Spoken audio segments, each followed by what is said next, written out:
በቤተ ክርስቲያናት ውስጥ ያሉ ቀሳውስት ቄሶችንና እዛ የተጠለሉ ማንኛውም ሰላማዊ ምዕመናንን እንዳትነኩ፣ በንግዱ ላይ ስራውን እየሰራ ያለን ሰው እንዳትደርሱበት፣ ህፃናትን፣ እንስሳትን እንዳትገሉ፣ ሰላማዊ ማህበረሰብን እንዳትተናኮሉ፣ ዛፍና እጽዋትን እንዳትቆርጡ፣ በምንም አይነት ሁኔታ በጦርነት ላይ ወሰንና ገደብ እንዳታልፉ ያሉ የምድራችን ብቸኛ የጦር መሪ ጀነራል ነበሩ ረሱል ሰለላሁ ዐለይሂ ወሰለም። ሴት እንዳትገሉ፣ ምርኮኛ እንዳትገሉ፣ ቤተ እምነቶችን እንዳታቃጥሉ፣ ለእምነት ራሳቸውን ያገለሉ ባህታውያንና መነኮሳትን እንዳታጠቁ፣ የደረሰ ዛፍ እንዳትቆርጡ፣ ለምግብ ካልሆነና ተፈቅዶ ካልሆነ በግ እንኳንና ፍየል እንዳታርዱ ይላል። መልካም እንደሰማችሁት ነው። ያለ መረጃ የተወራን እኛ ደግሞ በመረጃ እናፈርሳለን። ዑመር ዘ ፓክት ኦፍ ዑመር የሚለው በሲሪያዎች ሊባኖሶችን፣ ሲሪያዎችን፣ ግብፅን እንዴት ሙስሊም እንዳደረጉ እንደዚህ ሚላለ ላንብብላችሁ። In the name of Allah, most gracious, most merciful. This is the document to the servant of Allah, Umar, the leader of faithful from the Christian of such and such city.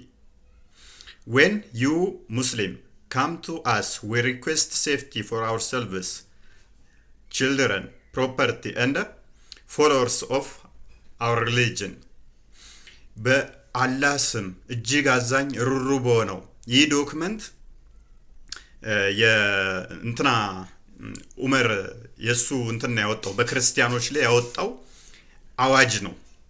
እናንተዎች ወደኛ ስትመጡ ለራሳችን፣ ለቤተሰባችን፣ ለእምነት ተከታዮቻችን እና ለንብረቶቻችን ዋስትና ደህንነት እንጠይቃችኋለን።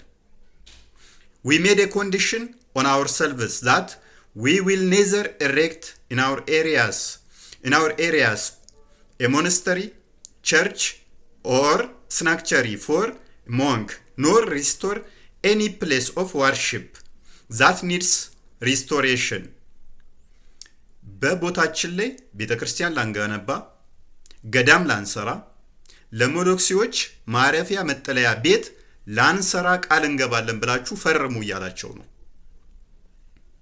አጥቅቷቸው እኮ ሄዶ ነው ክርስቲያን የሆኑ ቦታዎች ላይ ሄዶ ሙስሊሞች ሲመጡ እንደዚህ ያስደርጋል። We will not prevent any Muslim from resting in our churches, whether they come by day or night. በቀንም ሆነ በማታ ሙስሊሞች ወደ ቤተ ክርስቲያናችን ሊያርፉበት ከመጡ ልንከለክላቸው አይገባም፣ አንከለክልም ይላል። And we will open the doors of our houses of worship for the wayfarer and the passerby. ለመንገደኛ ደግሞ የጸሎት ቦታ ማምለኪያ ቦታችንን በራችንን ቤቱን እንከፍትላቸዋለን ይላል። Those Muslims who come as guests will enjoy boarding and food for 3 days.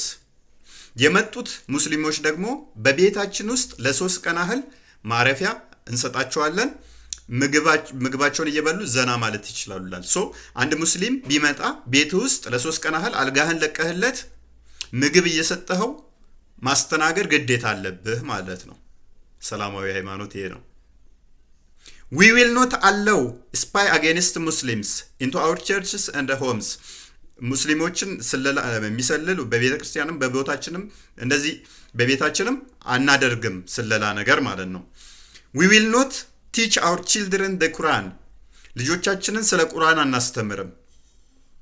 Publicize practice of shirk.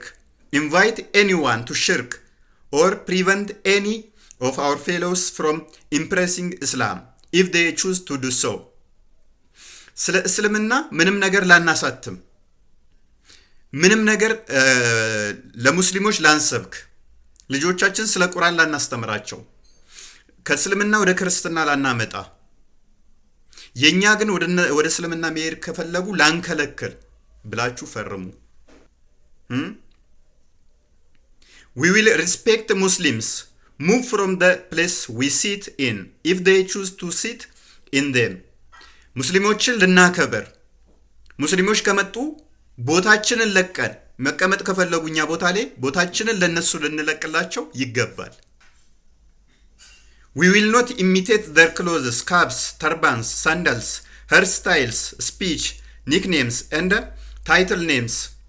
እነሱን የሚገልጹ ነገሮች ስሞችን፣ የቅጥል ስሞችን፣ ጫማ፣ ልብስ እንደዚህ አይነት ነገሮች በሙሉ ላናደርግ፣ ሙስሊሞች የሚለብሷቸውን አይነቶች በፍጹም ላናደርግ፣ ስምም ሆነ እንደዚህ አይነት ነገሮች ጫማም ላንጠቀም ብላችሁ ፈርሙ ይላል። We will not encrypt our stamps in Arabic. በአረብኛ ማህተብ ላንመታ ብላችሁ ፈርሙ ይላል። ምን አይነት አዋጅ እንደሆነ እንግዲህ አስቡት። ሄደው ኮራዋቸው ነው እንደዚህ አይነት አዋጅ የሚያውጁባቸው ማለት ነው። We will have the front of our hair cut. ተፍለፊ ጸጉራችንን ልንላጨው ልንቆረጥ። Wear our customary clothes wherever we are. የትኛውን ቦታ ላይ ብንሆን የተለመደ ልብስ እንለብስ፣ መዘነጥ አትችልም። ተመሳሳይ ልብስ ነው የምንለብሰው እነሱ እንዲለዩህ ማለት ነው። Wear belts around the waist. እንደዚህ ወገብህ ላይ የውርደት ቀበቶ ልታጠልቅ። We will not sound the bells in our churches. በቤተ ክርስቲያን ውስጥ ደውል ላናሰማ ላንደውል። አስባችሁታል? ደውል መደወል አትችልም። Or raise our voices while reciting our holy books inside our churches in the presence of Muslims. ሙስሊሞች በቤተ ክርስቲያናችን ውስጥ ካሉ ድምጻችንን ከፍ አድርገን መጽሐፍ ቅዱሳችንን ላናነብ። Nor raises our voices with the prayer at our funerals. ሰው ሞቶብን በቀብር ቦታ ላይ ጸሎት ስናደርግ ድምጻችንን ከፍ አድርገን ላንጸልይ። እንግዲህ ሰው ሞቶብን ስታለቅስ ራሱ ድምጽ መሰማት የለበትም። አስባችሁታል? Light torches in funeral. በቀብር ቦታ ላይ ሻማ ጧፍ ማብራት አትችልም። እንደዚህ አይነት አዋጅ ነው ያወጁት። The Pact of ዑመር በሉና ግቡና እዩት። ምን አይነት አስቀያሚ አዋጅ አውጀው። ለምሳሌ ሲሪያን፣ ሊባኖስን፣ ግብፅን እንዴት እንዳሰለሟቸው ሲምፕሊ ማወቅ ትችላላችሁ። ይሄ ሱራ አልተውባ ወይም 9ኛው ምዕራፍ ቁጥር 29 ላይ የሚገኝ ነው ቁርአኑ ላይ። ተፍሲር ኢብን ከቲር ሱራ 9 29ን የፈሰረበትን ይሄ አሁን ያነበብኩላችሁን በተመሳሳይ አስቀምጦታል። እንዴት ክርስቲያኖችን ማሰቃየት እንዳለባቸው ማለት ነው። እንዴት አድርገው አሰቃይተው ክርስቲያኑ ያሉበት ቦታን እንዴት ንብረት እንደሚወርሱ አስቀምጦታል። መጽሐፍ ቅዱስ ግን እንደዚህ ይላል። የሮሜ መልእክት ምዕራፍ 12 ቁጥር 14 ጀምሮ ላንብብላችሁ። የሚያሳድዷችሁ መርቁ፣ መርቁ እንጂ አትራገሙ። ደስ ከሚላቸው ጋር ደስ ይበላችሁ፣ ከሚያለቅሱ ጋር አልቅሱ። እርስ በርሳችሁ በአንድ ሐሳብ ተስማሙ። የትዕቢትን ነገር አታስቡ፣ ነገር ግን የትህትናን ነገር ለመስራት ትጉ። ለማንም ስለ ክፉ ፈንታ ክፉን አትመልሱ፣ በሰው ሁሉ ፊት መልካም የሆነውን አስቡ። ቢቻላችሁስ በእናንተ በኩል ከሰው ጋር ሁሉ በሰላም ኑሩ። ተወዳጆች ሆይ ራሳችሁን አትበቀሉ፣ ለቁጣው ፈንታ ስጡ እንጂ በቀል የኔ ነው፣ እኔ ብድራቱን እመልሳለሁ ይላል ጌታ ተብሎ ተጽፏልና።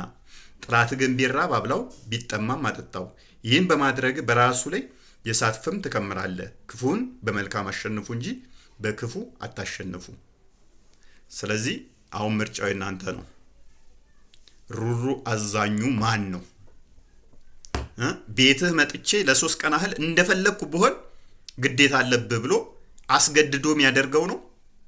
ቤተክርስቲያን ውስጥ ማረፍ ከፈለኩኝ ከፍቅረኛው ጋር ቤተክርስቲያን ውስጥ ነው እንት ማለት ለ3 ቀን ካለ በሩ መክፈት አለብህ። ጸሎት እንዳትጸልይ ካለ መፍቱ ነው። ሱራ 9:29 ይሄንን ነው የሚሰብከው። ምን አይነት እንደሆነ አስቡት እንግዲህ። እስልምና ይሄ ነው። ያልተጻፈ በሐሰት ማሞጋገስ አይቻልም። የተጻፈውን እንዲያነበብን እናጋልጣለን። የሐሰት መረጃን እንደዚህ በእውነት እናፈርሰዋለን። ሼር አድርጉት።